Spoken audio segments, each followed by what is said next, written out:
Hey you guys, this is Rafael from Shiloh Thank you for taking time to watch these videos, and I appreciate you being with me again today. Today we're going to talk about one of my favorite Civil War artillery projectiles. It's one of the most distinctive looking ones you'll ever see. This is the James patent shell for rifled Civil War cannon. And they were designed by a cat from West Greenwich, Rhode Island. His name was Charles Tillinghast James, James. This cat here. He was an entrepreneur. He worked making and perfecting steam plants. And he also became a Democratic senator from the state of Rhode Island. But to us Civil War collectors, the most important thing he did was give us one of the coolest looking artillery shells of the Civil War. They're very distinctive. Very pointed nose like this. They make them in shell form and they make them in solid projectile. The solid projectiles are referred to as bolts. The shells have an open cavity. Sometimes they'll be filled with things to explode and work more like a shotgun. Sometimes they're just hollow.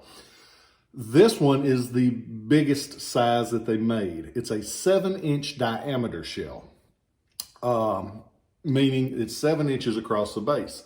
That went into a rifled cannon.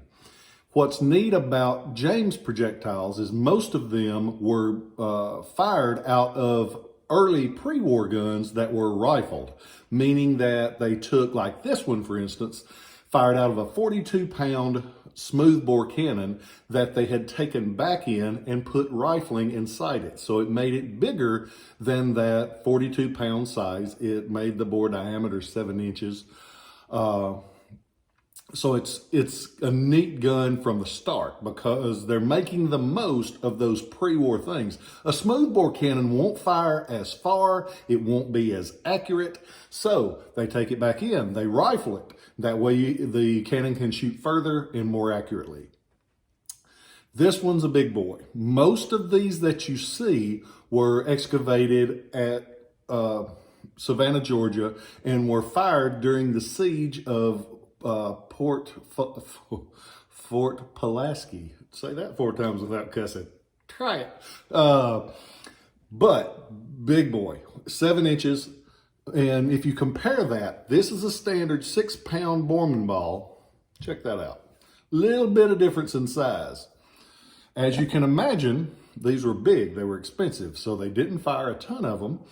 And most of the time they did blow up. So you don't see them whole very often.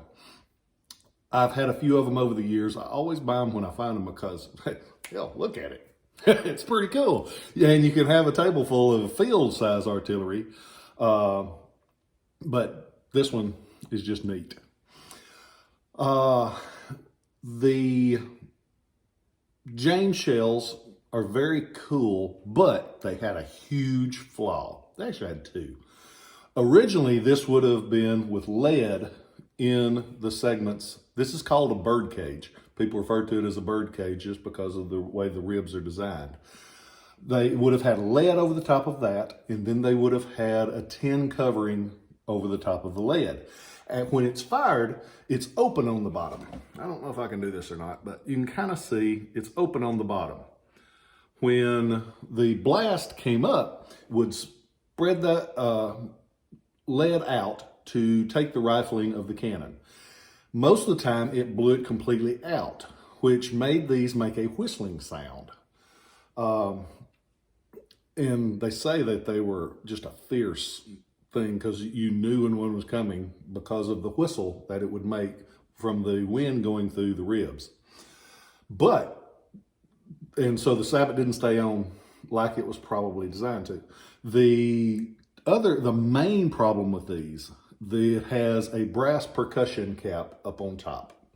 And it fires because inside that there's a little cylinder, about that big, that slides, and it's called a slider. On top of that slider, there's a percussion cap. So when the percussion cap hits the top, it would cause the spark to make the thing explode. which is great if it's flying through the air and that's when you want it to happen.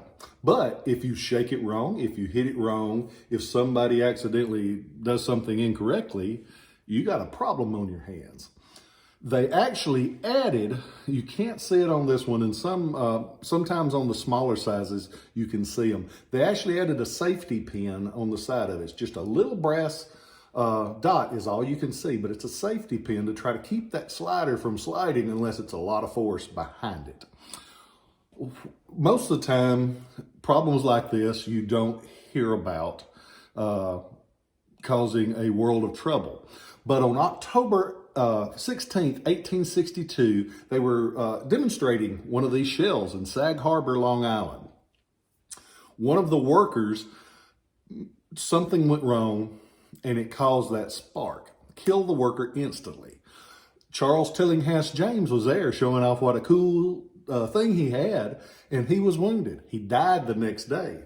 So James was killed by a James shell. That's how dangerous they were. And when he died, they started phasing out his shells and replaced them with Hotchkiss shells. So you don't see them that often. Most of the time when you do see them, they're the smaller sizes.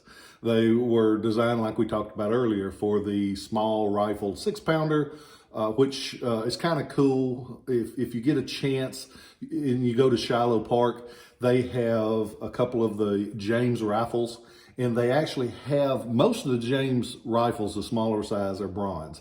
In Shiloh Park, they have one of the iron rifles. It's a really rare thing. You'll drive right by it because it looks, unless you know what you're looking for, it doesn't stand out because it was a simple design. Stop by and see it because it's really cool. And if you haven't ever been to the Shiloh battlefield, it is an amazing place with some unbelievable cannon.